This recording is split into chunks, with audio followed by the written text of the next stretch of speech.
दोस्तों, एक बड़े से गांव के एक छोटे से चौराहे पर जहां पर कुछ लोगों की भीड़ होती है और चाय की दुकान होती है, वैसे टपरी सी जिसके ऊपर छप्पर लगा हुआ था चाय की दुकान पर, रोज जैसे चौराहा होता है गांव का वैसे ही सेम चौराहा था।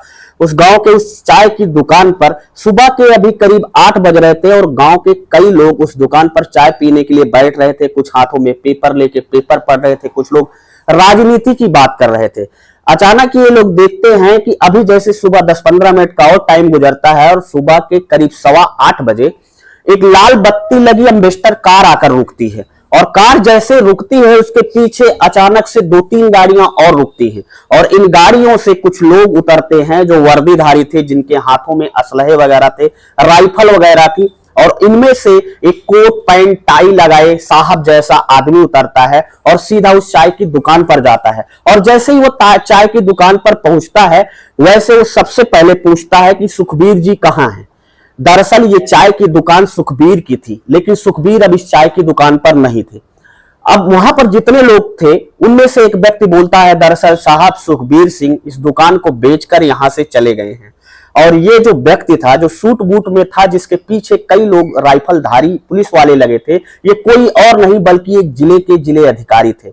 आखिर क्या था जिला अधिकारी का सुखबीर से संबंध, और ऐसा क्या था कि जब सभी सरकारी कार्यालय 10 बजे से शुरू होते हैं तो अचानक से 8 बजे ही उस जिला अधिकारी को वहां के उस चौराहे की, जो कि अभी छप्पर वाला चौराहा था जहां पर कुछ गांव के छोटे गरीब तबके मजदूर तबके के लोग बैठकर पेपर वगैरह पढ़ते थे और चाय पीते थे, वहां पर पहुंच जाते हैं। दोस्तों, आगे की पूरी कहानी बहुत ही दिल को छू लेने वाली है और आप एक बार पूरी कहानी सुनकर भावुक जरूर हो जाएंगे। आखिर क्या थी पूरी सच्ची कहानी, जानेंगे आगे के वीडियो में। तो दोस्तों, अभी तक वीडियो में आगे बढ़ने से पहले आपसे मेरा छोटा सा विनम्र अनुरोध है कि अगर अभी तक आपने चैनल को सब्सक्राइब नहीं किया है तो मेहनताना के तौर पर चैनल को सब्सक्राइब कर दीजिएगा, साथ में लाल बेल आइकन की बटन को प्रेस कर लीजिएगा, ताकि जब भी मैं इस चैनल पर आपके लिए ऐसी सामाजिक कहानियां लेकर आऊं तो आपको उस वीडियो का, उस कहानी का नोटिफिकेशन आपको आसानी से मिल जाए।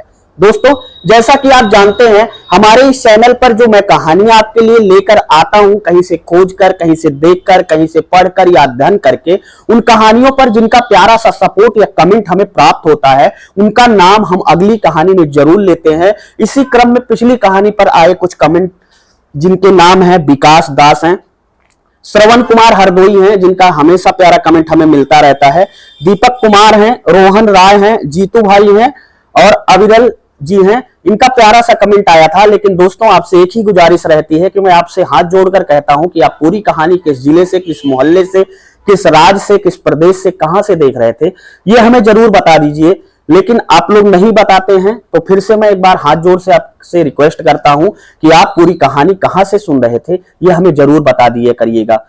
फिलहाल बिना देरी किए, बिना आपका समय जाया किए, कहानी की तरफ आगे बढ़ते हैं। दरअसल जो डीएम साहब इस चौराहे पर आकर रुके थे, सुखबीर को खोज रहे थे, उन डीएम साहब का नाम होता है करण। करण की अगर मैं पूरी कहानी की बात करूं, करण वही गांव, वही चौराहा, उसी चौराहे से 1 किलोमीटर दूर एक अच्छी मार्केट, जहां पर दीवानी न्यायालय सब कुछ था, शहर का भरा पूरा इलाका, वहां पर ये टहल रहे थे करण जी। करण जी की उम्र अभी महज 15-16 साल की थी और करण घूमते घूमते उस गांव के उस चौराहे पर पहुंच जाते हैं और तेजी से बारिश पड़ रही थी। चारों तरफ ठंडी का आलम था, कोहरा ने चारों तरफ से घेर रखा था और उसके बाद ठंडी बहुत तेजी से पड़ रही थी। लेकिन करण के पास पहनने के लिए सिर्फ एक पतला सा शर्ट था जो करण के बॉडी पर पड़ा हुआ था। और जैसे ही सुखबीर की निगाह करण के ऊपर पड़ती है, सुखबीर अपनी चाय बना रहा था लोगों को पिलाने के लिए, और सुखबीर तुरंत ही उठता है और तुरंत करण के पास जाता है और करण से पूछता है कि बेटा, आपको ऐसी क्या दिक्कत हो गई है जो आप इस तरीके से इस ठंडी में, इस बारिश में भीग रहे हो, परेशान हो। करण कहता है कि अंकल कुछ नहीं, मैं अपनी किस्मत का मारा हूं। अब सुखबीर कहता है कि बताओ बेटा, आपकी क्या कहानी है और आप कहां से आ रहे हो। तब करण सुखबीर को बताता है कि अंकल, दरअसल मेरे माता पिताजी जब बचपन में ही मैं छोटा था तभी वो स्वर्गवासी हो गए। कहने का मतलब मैं अनाथ हूं, और जब मैं अनाथ हो गया तो मेरी परवरिश करने के लिए कुछ लोगों ने मुझे मेरे मामा के घर दे दिया। मैं अपने मामा के घर रह के वहां पर अपना खेती किसानी में अपने मामा का हाथ बटाता था। और जैसे जैसे उम्र मेरी बढ़ती गई, अब मैं 15-16 साल का हो चुका हूं अंकल, और मैं कक्षा 12 की साल परीक्षा दिया हूं। और इस समय मेरे मामा कह रहे हैं कि बेटा तुम पढ़ाई करना छोड़ दो और तुम कहीं जाके काम धंधे की तलाश करो। ऐसे में अंकल मैं पढ़ाई करना चाहता हूं, लेकिन मेरी मामी ने 2-3 दिन से मुझे खाना नहीं दिया है और कह रही है कि अगर तुझे खाना है तो तू बाहर से जाकर कुछ कमा कर लेकर आ। अब ये सारी बातें जब सुखबीर सुनता है तो बड़ा भावुक हो जाता है। सुखबीर करण से कहता है कि बेटा कोई बात नहीं है, तो मेरे पास यहीं पर रह ले। तो करण कहता है कि अंकल मैं आपके पास रह तो लूंगा, क्या मुझे यहाँ पर कोई छोटी मोटी नौकरी का आप इंतजाम करा दोगे, क्योंकि मुझे अपनी पढ़ाई जारी रखनी है। तब सुखबीर करण से कहता है कि बेटा मैं तुम्हारी पढ़ाई जारी करने के लिए तुम्हारी नौकरी का इंतजाम भी कर दूंगा, लेकिन अभी विकट समय चल रहा है, ठंडी बहुत ज्यादा है और बारिश भी हो रही है, ऐसे में बेटा तुम अनजान आदमी कहां जाओगे। करण कहता है कि ठीक है अंकल मैं आपके पास रुक जाता हूं। और फिर करण सुखबीर के पास रुक जाता है और उसी दुकान पर वो जो चाय पीते थे लोग, कांच की गिलासों को साफ करने लगता है। ऐसे ऐसे करते उसका काफी दिन समय गुजर जाता है।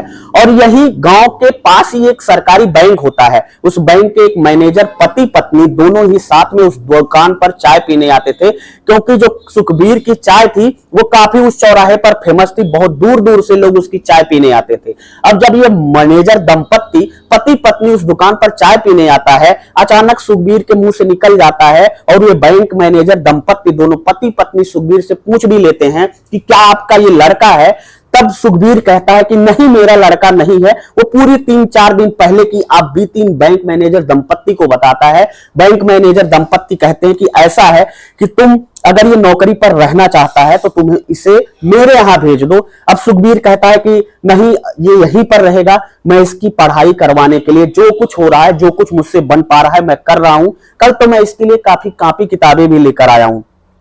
अब ये बैंक मैनेजर दंपत्ति जो दोनों थे रोज ही चाय पीने आते थे और 150 रुपए करण को देकर चले जाते थे। करण भी खुशी से उसका जीवन कटने लगता है, उसे जैसे तिनके का सहारा मिल गया हो। वो लगातार सतत परिश्रम करके आगे बढ़ने लगता है। अचानक बैंक मैनेजर पति पत्नी एक दिन चाय पीने आते हैं और सुखबीर से कहते हैं कैसा है कि इस लड़के की जो पढ़ाई है, जब मैं देखता हूं हम लोगों को ये चाय परोस कर जाता है, फिर कॉपी किताब लेकर जुट जाता है और ऐसे में आप बीच में इसे बार बार डिस्टर्ब करते हो, ये अच्छी बात नहीं, इसे हमारे यहाँ नौकरी पर रख दो। और फिर सुखबीर करण से पूछता है क्या बेटा इनके यहाँ नौकरी करने जाओगे। तब करण कहता है कि अंकल मैं आपको छोड़कर नहीं जा सकता हूं, आप मेरे लिए तिनके का सहारा बने हो, आपने मेरे लिए बहुत बड़ा एहसान किया है। लेकिन सुखबीर करता भी क्या, सुखबीर करण को कहता है कि बेटा तुम चले जाओ। अब करण इन बैंक मैनेजर के जो दंपत्ति थे दोनों के घर काम करने चला जाता है और शाम सुबह का दोनों दंपत्ति का खाना बनाता था। लेकिन कुछ दिन 4-5 महीने बीतते हैं, जैसे तैसे उसका जीवन चलने लगता है। ये जो दोनों बैंक के मैनेजर पति पत्नी होते हैं उसका खूब सारा सहयोग करते हैं, लेकिन कहते हैं ना कि जब आदमी का बुरा समय आता है तो विभिन्न प्रकार की घटनाएं जीवन में अपने आप घटने लगती हैं। सेम वही चीज करण के जीवन में भी आ गई थी। दरअसल होता क्या है, जो ये बैंक मैनेजर दंपत्ति होते हैं इनकी पत्नी प्रेग्नेंट यानी गर्भवती हो जाती है और वो अपने बैंक से लंबे समय का अवकाश ले लेती है। और जब वो अपने बैंक से लंबे समय का अवकाश ले लेती हैं तो अचानक घर पर रहने लगती हैं और जब भी उन्हें छोटा मोटा काम लगता तो वो लगातार करण को आवाज पर आवाज लगाई जा रही थी। करण की पढ़ाई पूरी तरीके से डिस्टर्ब होने लगी थी। करण एक दिन सुखबीर के पास पहुंचता है और कहता है अंकल अब मेरी पढ़ाई नहीं हो सकती है, क्योंकि उसने इंटर अच्छे मार्क्स से पास किया था, इंटर अच्छे नंबरों से पास किया था, वो ग्रेजुएशन का स्टूडेंट था, उसके मन में बहुत बड़े सपने थे, वो यूपीएससी की परीक्षा पास करके एक जिले का मजिस्ट्रेट बनने वाला था। सुखबीर करता भी क्या, सुखबीर ने कहा ठीक है तुम फिर से चले आओ मेरे चाय की दुकान पर, तुम्हारे लिए हमेशा से जगह खाली है। और अब फिर करण जब अपनी सारी समस्याएं सुखबीर को सुनाता है, सुखबीर दोबारा से करण को अपनी दुकान पर बुला लेता है और करण फिर उसी दुकान पर चाय पानी का अपना जो काम था वो सुखबीर के साथ कंधे से कंधा मिलाकर करने लगता है। और शाम के टाइम सुखबीर उसके लिए खाना बनाता है और खाना बनाने के बाद उसको परोस के और अपना बगल में ये कमरा लिया था छोटा मोटा, उसी में चला जाता है। लेकिन फिर सुखबीर एक दिन कहता है कि बेटा करण तुम लगातार इस दुकान पे रात में लेटे रहते हो, तुम मेरे साथ कमरे पे क्यों नहीं चलते। तब करण कहता है कि अंकल आप सोते हैं वहां पर, आपको भी डिस्टर्ब होगा और मैं पूरी रात जगकर पढ़ाई करता हूं, ऐसे में यह संभव नहीं है कि मैं आपके साथ रह पाऊं। लेकिन सुखबीर उसकी बातों को नहीं मानता है। सुखबीर अपने कमरे पर उसे लेकर जाता है। अब दोनों रहने लगते हैं। एक दिन सुखबीर करण से पूछता है कि बेटा तुम आगे करना क्या चाहते हो? तो वो कहता है कि मैं यूपीएससी की तैयारी करना चाहता हूं, मेरा ग्रेजुएशन का फर्स्ट ईयर है, मैं 3 साल पूरा करके मैं यूपीएससी की तैयारी करूंगा अंकल। और फिर करण के मुंह से निकलता है सुखबीर से कि अंकल आप अपने बारे में आज तक कुछ नहीं बताए, मैं आपके साथ इतना दिन काम किया, अपने बारे में कुछ बताओ ना। तो सुखबीर कहता है बेटा दरअसल ऐसा है कि मैं यहां से करीब 10-15 किलोमीटर मेरा गांव है, मेरे बेटे के नाम पर कोई नहीं है, ये समझो कि तुम ही मेरे बेटे हो, मेरी सिर्फ 2 बेटियां हैं और तुम्हारी माँ, जिस हिसाब से तुम मुझे चाचा कहते हो, तुम्हारी माँ ही लगती है, तुम्हारी माँ है। बेटा जो चाय की दुकान से आता है वो मैं अपना वहां पे ले जाकर घर पे दे देता हूं, घर का आजीविका ऐसे ही चलती है। करण कहता है कि ठीक है अंकल कोई बात नहीं, अगर मैं आने वाले समय में कामयाब हो गया तो आप टेंशन मत लीजिए, जितनी सहायता होगी उतनी करूंगा। दोनों बात करते करते इधर सुखबीर सो जाता है चैन की नींद। करण अपनी पढ़ाई करने लगता है। पढ़ाई करते करते 3 साल का वक्त गुजर जाता है। सुखबीर पूरी तरीके से तन्मयता से अपने बेटे की तरीके से करण को पाल रहा था और उसकी पूरी तरीके से परवरिश कर रहा था, चाहे वो कॉपी किताब हो, चाहे वो पढ़ाई हो, चाहे खाने की व्यवस्था हो। और अचानक फिर देखते देखते वो दिन आ जाता है जब वो ग्रेजुएशन की पढ़ाई पूरी कर लेता है। यानी कि करण अब ग्रेजुएशन की पढ़ाई पूरी कर चुका था और वो अब यूपीएससी की तैयारी करने के लिए दिल्ली जाना चाहता था। उसने सुखबीर से कहा कि अंकल मेरे पास इतने पैसे तो हैं नहीं, अब मैं दिल्ली जाकर अपनी यूपीएससी की तैयारी करूंगा और अपने सपनों को पूरा करूंगा और आपके भी सपने को पूरा करूंगा। सुखबीर कहता है कि ठीक है बेटा। और फिर अचानक अगले दिन करण तैयार होता है। सुखबीर के पास जो जमा पूंजी थी जो उसने अपने घर पर भेजने के लिए रखी थी वो करण को देता है और करण को एक बस पर दबे मन से बुझे मन से बैठाता है। और बस से करण जब दिल्ली के लिए गुजरता है, कुछ देर गुजर जाता है, 10-15 मिनट बाद अचानक सुखबीर को याद आता है कि उसके लिए जो राशन और टिफिन थी वो सुखबीर के पास ही छूट गई है। सुखबीर अपनी टूटी हुई साइकिल से काफी तेजी से रफ्तार में बुजुर्ग हो चुका था, लेकिन अपनी पूरी शरीर की ताकत लगाकर साइकिल से उस बस का पीछा करता है।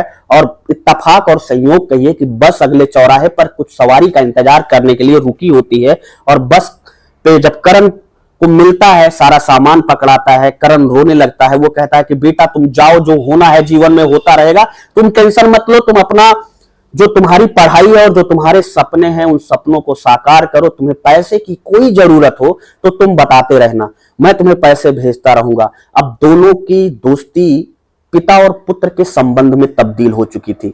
सुखबीर जितना भी पैसा कमाता था हर महीने करण को कुछ पैसे उसकी पढ़ाई के लिए, उसके कमरे के भाड़े के लिए दे दिया करता था। और करण भी सुखबीर को अपने पिता की तरह मानने लगता था। करण पढ़ाई करते करते ग्रेजुएशन की पढ़ाई पूरी करने के बाद यूपीएससी का फॉर्म भरता है और फॉर्म भरने के बाद वो प्री की परीक्षा देता है। प्री में लेकिन वो आउट हो जाता है, यानी कि वो प्री परीक्षा में फेल हो जाता है। और ये बातें जब सुखबीर को पता चलती हैं, सुखबीर को बहुत दुख होता है। सुखबीर ऊपर वाले से कहता है कि आपने किस्मत अगर गलत लिखी है तो एक बार सहयोग मेरे बेटे का जरूर कर दो। और ये दुआ उसकी कबूल हो जाती है। और दूसरी बार करण जब यूपीएससी की परीक्षा में बैठता है, इस बार वो यूपीएससी की प्री भी परीक्षा पास करता है, मेंस भी और इंटरव्यू की भी परीक्षा पास करता है। सारी परीक्षा पास करने के बाद वो एक जिलाधिकारी बन जाता है। जिलाधिकारी बनने के बाद वो एक जिले में ट्रेनिंग करने जाता है। और ट्रेनिंग करने के बाद जब उसे लगता है, जब वो सारी बातें सोचता है कि मैं यहां तक कैसे पहुंचाऊं और यहां तक मुझे पहुंचाने में जबकि मेरे माँ बाप इस दुनिया में नहीं थे, मेरे खुद सगे मामा ने मुझे घर से भगा दिया था, मेरी मामी मुझे देखना नहीं चाहती थी। ऐसे में उस आदमी का नाम खोजना शुरू करता है जिसे उससे यहां तक पहुंचाने में सहयोग किया था। बरबस उसे सुखबीर की याद आ जाती है। और फिर क्या था, वो अपने सारे अर्दली को, सिपाहियों को बुलाता है और 3-4 गाड़ी के काफिले से आज फिर उस गांव के चाय की दुकान पर पहुंचता है।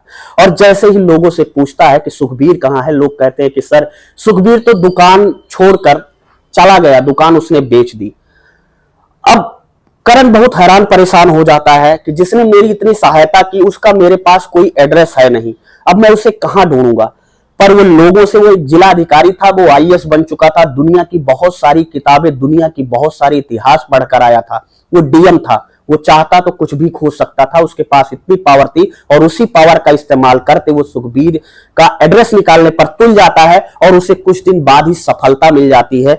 अब वो अपने पूरे लाओ लश्कर के साथ सुखबीर के घर पहुंचता है और जब सुखबीर के घर वो पहुंचता है तो देखता है कि उसकी दोनों बेटियां बर्तन धुलने का काम कर रही हैं। करण देखता है कि सुखबीर के जो घर की बनावट है ऐसी है कि अगर बारिश होने लगे तो आप कहीं सो नहीं सकते हैं, कहीं बैठ नहीं सकते हैं। जब वो देखता है तो देखता है, बहुत हैरान परेशान हो जाता है और दोनों बेटियां देखता है और सुखबीर की बातें याद करता है कि सुखबीर कैसे कह रहा था कि मेरी दो बेटियां हैं और दोनों बेटियों की शादी करनी है, बेटा तुम ही मेरे बेटे हो। हालांकि सुखबीर ने जाते जाते करण को यह भी कहा था कि बेटा मेरी जिंदगी का कोई ठिकाना नहीं है, क्योंकि मैं चाय बनाने के लिए दिन भर भट्टी के सामने रहता हूं, ऐसे में मुझे कोई बीमारी भी हो सकती है और मेरी जान भी जा सकती है। बेटा मेरे इस एहसान का बदला सिर्फ इस चीज से चुकाना कि अगर मैं दुनिया में ना रहूं तो मेरी बेटियों की शादी कर देना। इधर जब ये पहुंचता है वहां पर देखने के लिए, उनके घर पे जब देखता है तो देखता है कि इनकी तो बहुत बुरी स्थिति है। अब वो तुरंत जैसे ही अपनी कार से उतर कर आगे बढ़ता है, दोनों बेटियां उठती हैं और दोनों बेटियां ऐसे आकर गले लगती हैं जैसे वो सालों से पहचान रही हूं। वो कहती हैं कि भैया आप करण हो ना, मुझे उम्मीद थी आप जरूर आओगे। वो ऐसा सोचता है कि करण मेरे बारे में ये लोग कैसे जानते हैं। अचानक से एक फोटो दिखाती है जिसमें करण और सुखबीर दोनों चाय की दुकान पर साथ ही खड़े होते हैं। करण समझ जाता है कि अंकल ने यानी सुखबीर ने पूरी राम कहानी इन दोनों बेटियों को बताई है। अंदर से मां आती है हाथ में एक डंडा लिए हुए, जिसे आंखों से सही से दिखाई नहीं पड़ता है। अब करण उस मां को गले से लगाकर कहता है कि मां आप टेंशन मत लो, आपका बेटा आईएएस बन चुका है, एक जिले का कलेक्टर बन चुका है, आप दोनों बेटियों की शादी करूंगा। मां रोने लगती है और कहती है कि भैया जो हमारे पड़ोसी हैं, जब से आपके अंकल जी गुजर चुके हैं, जब से आपके अंकल जी इस दुनिया से जा चुके हैं, तब से हमारे जो पड़ोसी हैं, हमारे सगे भाई हैं, हमारे हस्बैंड के, हमारे पति के जो भाई हैं, वो लोग कहते हैं कि तुम्हारा कुछ नहीं हो सकता, तुम्हारी दोनों बेटियों की शादी नहीं होने देंगे, तुम्हारी जमीन जायदाद कब्जा कर लेंगे। और मैं कहती हूं कि मेरा एक बेटा कलेक्टर है। अब वो पढ़ी लिखी नहीं थी ज्यादा, वो कहती कि बेटा मैं कलेक्टर तो कह देती हूं, लेकिन कलेक्टर कौन होता है, तो क्या बेटा तुम सिपाही से बड़े हो? तो करण कहता है कि हाँ मैं सिपाही से बड़ा नहीं हूं, सिपाही से बहुत ज्यादा बड़ा हूं। आपके जो पुलिस आती है आपके पुलिस स्टेशन की, उसका जो सबसे बड़ा अधिकारी होता है उससे कई गुना बड़ा हूं, यानी मैं पूरे जिले का मालिक हूं। अब मां के आंखों में आंसू आ जाते हैं और फिर करण अपने गले से लगा लेता है और गले से लगाने के बाद उन लोगों को बुलाता है, सुखबीर के भाइयों को बुलाता है और बोलता है देखो मैं इस जिले के बगल एक जिला है वहां का डीएम हूं और आप लोग ऐसा मत करो। अब ये लोग पूरा पुलिस में जाकर कंप्लेन करते हैं, लेकिन जब पुलिस पूरी तरीके से मामले की जांच करती है तो पता लगता है कि जो उनका पूरा कहने का तरीका है, जो वो लोग करना चाहते हैं, पूरी तरीके से गलत करना चाहते हैं। और इधर एक डीएम साहब का मैटर है, एक डिस्ट्रिक्ट मजिस्ट्रेट का मैटर है। ऐसे में पुलिस डीएम के साथ खड़ी होके पूरी तरीके से सुखबीर के परिवार के साथ खड़ी होके जो उनको न्याय मिलना था वो न्याय देती है और उनका दोबारा से करण पूरी तरीके से घर बनवाता है और दोनों बहनों को अपने साथ लेकर जाता है। जिस बंगले में, जिस जिले में वो पोस्टेड था, वहां पे दोनों बहनों को पढ़ाई कराने लगता है। दोनों बहनें भी देखते देखते कामयाब हो जाती हैं और फिर समय आता है दोनों बहनों की अच्छी खासी शादी करता है। और उस मां को, जो अब बुजुर्ग हो चुकी थी, जो सही से अब चल नहीं सकती थी, जिससे सही से आंखों से दिखता भी नहीं था, उस मां को अपनी मां की तरह उसी बंगले में रहकर लेकर रहने लगता है।